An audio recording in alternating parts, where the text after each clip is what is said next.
Hello everyone, welcome back my YouTube channel. कैसे हैं आप सब लोग? आई होप आप सब लोग अच्छे हों, अपनी फैमिली के साथ खुश हों।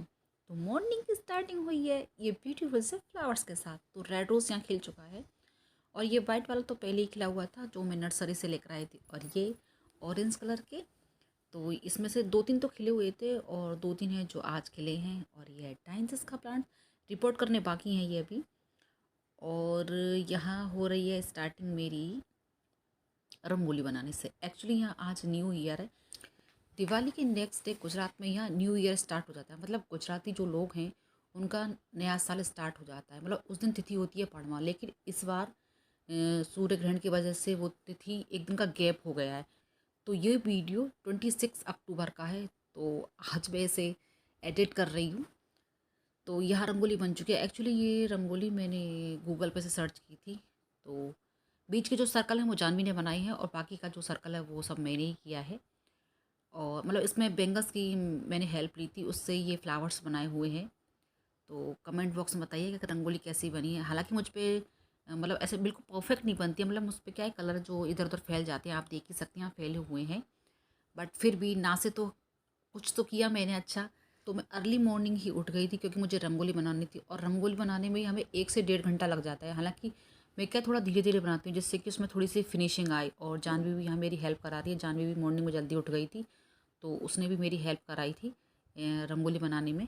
और आप समझ ही सकते हैं कि त्योहार का दिन है तो कितने सारे काम होते हैं। लाइक मतलब हमें एक्चुअली क्या मंदिर भी जाना है। फिर उसके बाद एक्चुअली यहाँ न्यू ईयर वाले दिन सभी लोग मंदिर जाते हैं, तो वो हम भी जाते हैं। तो इसलिए मैंने कहा कि पहले रंगोली बना लूँ, फिर अपनी पूजा वगैरह जो करनी है मुझे वो करूँगी और फिर उसके बाद करके जो बाकी के काम होते हैं वो करने होते हैं। तो यहाँ रंगोली ना बन के रेडी हो गई है और जानवी उसमें मतलब कह सकते हैं कि फाइनल कुछ ना कुछ उसको कुछ करना था। तो उसने ऊपर स्वास्तिक बनाया है और साइड में कलश बनाए हैं और यहाँ लक्ष्मी माता के पैर बनाए हैं। और यह दूसरी तरफ अब मैं कर रही हूँ गोपाल जी को ड्रेस बनाने की तैयारी। तो मैंने ये वाली ड्रेस सेलेक्ट की है जो मैं द्वारका से लेकर आई थी। और यहाँ गोपाल जी नहाकर बैठे हुए हैं, तो बस उनको ड्रेस बना देते हैं। तो ये देखिएगा, गोपाल जी ने ड्रेस पहन लिए और आप बताइएगा कैसे लग रहे हैं गोपाल जी। मैचिंग ही उनका मुकुट है और ये मालाएं हैं मैंने जो दो पहनाई हुई है। ये माला नीचे वाली माला है तो वो तो मतलब कोरी थी, आज उन्होंने फर्स्ट टाइम पहनी है। और जो बीच वाली माला है वो मैंने जन्माष्टमी पर लेकर आई थी गोपाल जी के लिए।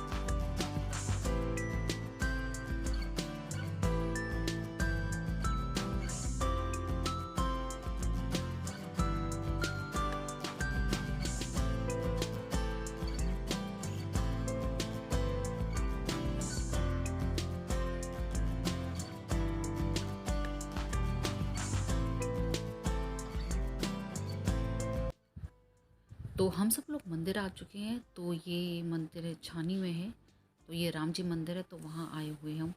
तो मैंने आप लोगों को बताया ना कि आज न्यू ईयर है। तो मतलब न्यू ईयर में क्या है कि सभी लोग यहाँ मतलब उनका फर्स्ट डे होता है नए साल का। तो यहाँ सभी लोग मंदिर आते हैं और आप देख ही सकते हैं कितनी सारी भीड़ है। मतलब आपको यहाँ पे सारे मंदिरों में आज के दिन भीड़ ही मिलती है। और अब हम मंदिर में एंटर कर चुके हैं। और मंदिर की बात करें तो मंदिर को बहुत ही अच्छे तरीके से सजाया गया, क्योंकि 2 दिन पहले दिवाली थी और बीच में एक दिन का गैप गया है। और ये देखिए मंदिर की सजावट देखिए कितनी सुंदर है। और यहाँ साइड में साधु संत बैठे हुए हैं। और वैसे अगर मैं बात करूँ राजस्थान की, तो वहाँ आज के दिन अन्नकूट का महोत्सव होता है। मतलब गोवर्धन पूजा होती है, तो वहाँ 56 भोग की झांकियाँ होती हैं। तो इसी तरह से यहाँ राम जी मंदिर में आज 56 भोग की झांकी की हुई है। और सामने आप देख सकते हैं राम सीता जी।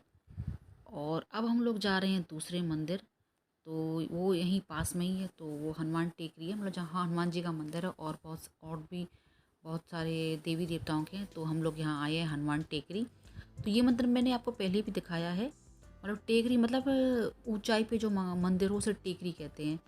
तो ये बहुत ही मतलब अच्छा मंदिर है। और यहाँ पे ना महादेव जी का भी मंदिर है और जलाराम मंदिर भी है। रामेश्वर महादेव हैं और जलाराम भगवान की, जलाराम जो संत हैं उनकी एक बहुत ही अच्छी प्रतिमा है। और आप देखिए इस मंदिर में भी कितनी भीड़ है। और इस मंदिर को भी बहुत ही अच्छे से डेकोरेट किया गया है। तो सामने हनुमान जी की प्रतिमा है और यहाँ साइड में गणेश जी और जालर बाबा हैं और यहाँ सामने शिव जी हैं और रामेश्वर महादेव जी हैं। दर्शन हम लोग कर चुके हैं तो बस अब हम लोग जा रहे हैं घर। तो घर हम लोग आ चुके हैं और यहाँ दोपहर के खाने की तैयारी चल रही है। मतलब एक्चुअली मैंने वहाँ से आने का बहुत सारे काम किए लेकिन मैंने कुछ भी शूट नहीं किया क्योंकि मुझे जल्दी हो रही थी। अभी टाइम थोड़ा ज़्यादा हो गया था। हम 3 मंदिर गए थे, एक मंदिर मैंने शूट नहीं किया था। तो यहाँ मैंने आपको खाना दिखा रही हूँ। मतलब खाने में मैंने कढ़ी चावल बाजरा और मिक्स सब्जी बनाई है जो कि आज स्पेशल होता है। मतलब कहते हैं ना कि आज अन्नकूट का प्रसाद बनता है, तो वही मैंने आज बनाया है। तो ये शाम का टाइम है और यहाँ रात के खाने की तैयारी चल रही है। और जैसा कि मैंने आपको बताया कि आज गोवर्धन पूजा है तो रात के खाने में दाल बाटी चूरमा बन रहा है।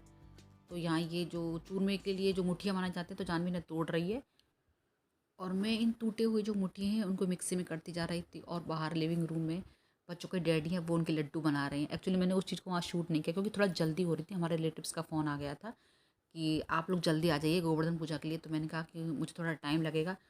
और ये है बाटियों का आटा। तो बस बाटी का जो ओवन है वो रेडी हो चुका है और यहाँ ये दाल जो मैंने सूख करके रखी हुई है। तो बस यहाँ मैं बाटी बनने के लिए अब रखने वाली हूँ।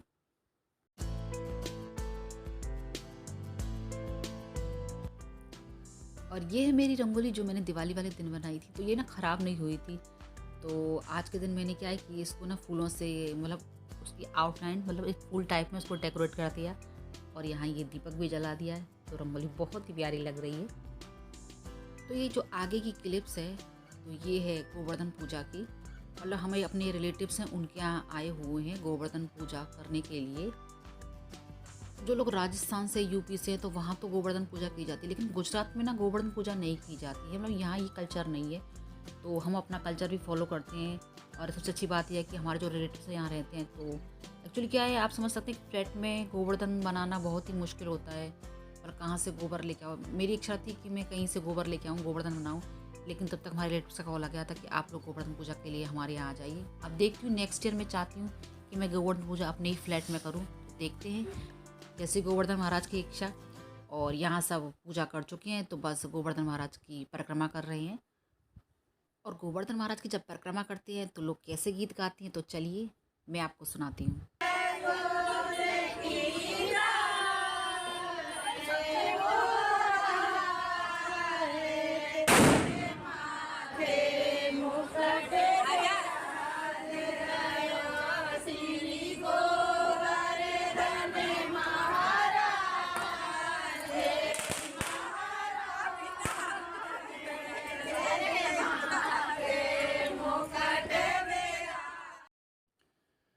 तो गोवर्धन पूजा करने के बाद हम लोग घर आ गए थे। एक्चुअली हमें आते आते 10:30 बज गए थे। और फिर उसके बाद हमने खाना खाया, बर्तन वगैरह क्लीन किए और फिर उसके बाद मेरे को लग रही थी पटाखे चलाने की। तो सोसाइटी में सब लोगों के सोने का टाइम हो गया था तो मैंने मना भी किया उसको 1-2 बार। पर बच्चा है आप समझ ही सकते हैं कि त्योहार का टाइम है तो पटाखों के लिए एक्चुअली उनके डैडी को बोला तो डैडी बोले मैं तो नहीं जा रहा, तुम चले जाओ। एक्चुअली क्या है कि हमारी सोसाइटी में अभी न्यू बॉर्न बेबी आई है। तो मैंने बेबी से कहा था कि तेज़ आवाज़ वाले पटाखे तो हमें लेने ही नहीं है नीचे, सिर्फ तुम अनारदाना और फुलझड़ी ले लो और चक्री ले लो। तो मैं बच्चों को नीचे लेके आ गई थी। मतलब मैं और जानवी और वैभव है। एक्चुअली आप समझ सकते हैं कि रात सोसाइटी में सभी लोग सोए हुए हैं तो क्यों फालतू में किसी की नींद डिस्टर्ब करना। तो हम लोगों ने क्या है कि वही छोटे वाले पटाखे चलाए थे, मतलब अनारदाना कोठी और चक्री। और वैभव को इस बात की बहुत ज़्यादा खुशी है कि उसने पटाखे भी चला लिए और उसके मन की भी रह गई।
कुछ इस तरह से हमने इस दिन को सेलिब्रेट किया। वीडियो में अगर कुछ अच्छा लगा तो उसे लाइक कीजिए, शेयर कीजिए और मेरे चैनल को सब्सक्राइब करना ना भूलिएगा। फिर मिलूंगी आपसे एक नई वीडियो के साथ।